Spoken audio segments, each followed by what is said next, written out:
Then the main event finally came up, and it was Edge versus Brody King. And I'm at this point, I'm like, last week we had Edge versus Buddy, and Buddy is the best of the bunch, and I don't need to see Edge against the fat tattooed indie guy after I've seen him against, a poorly named, miscast, held down talent. But I did have an observation. If this was 1986, Brody King would be the angel of death, Dave Sheldon. What do you think? Huh, that's an interesting comment. In 86, Dave Sheldon would end up in World Class. We would end up UWF World Class.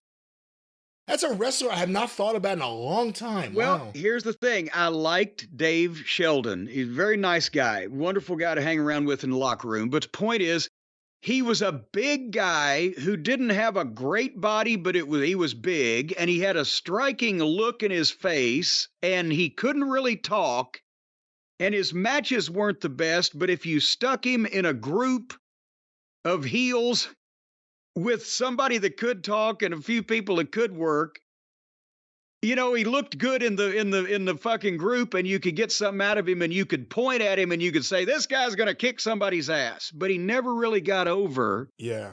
And he never drew any money. He always looked much badder until he got physical. Just standing there, he looked like the guy you wouldn't want to fuck with in a bar. Yeah, and that was true. But he couldn't really, carried off in the ring, and then he got out of wrestling. I don't know whatever happened to him, but that in a smaller territory, you'd be more likely to try to push him because you had limited options, and in a bigger territory, there was guys that could do these things a whole lot better. And I think that's Brody King. He's the angel of death.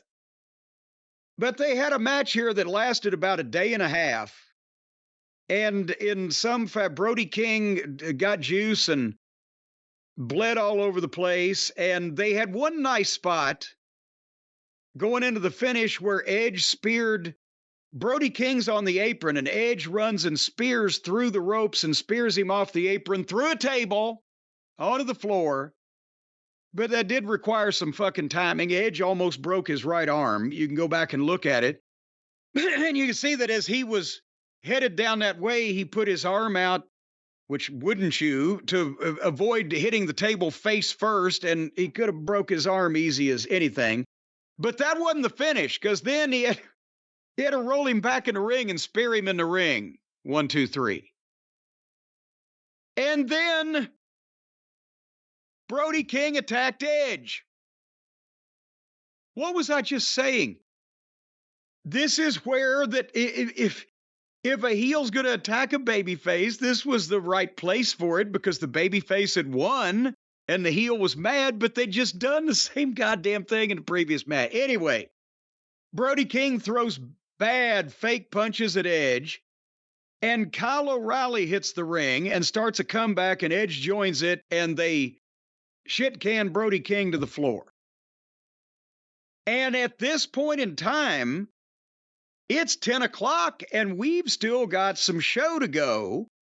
As usual, they're going to run over, but this time, Brian, I told you, I set my DVR because I was actually watching this fiasco as it happened, because I believe I mentioned that the following morning I actually got to go out in public and do some things and didn't want to clog my morning up and put myself in a bad mood.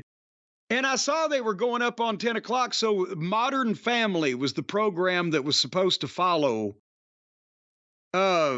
this presentation. And I hit the DVR and taped it just in case I was going to flummox up, but I saw the overrun is what I'm saying. And by the way, do you know what they did? They joined Modern Family in progress. If I was a goddamn Modern Family fan, I would say, what the fuck, right? The whole premise is already set up. They went 10 minutes over.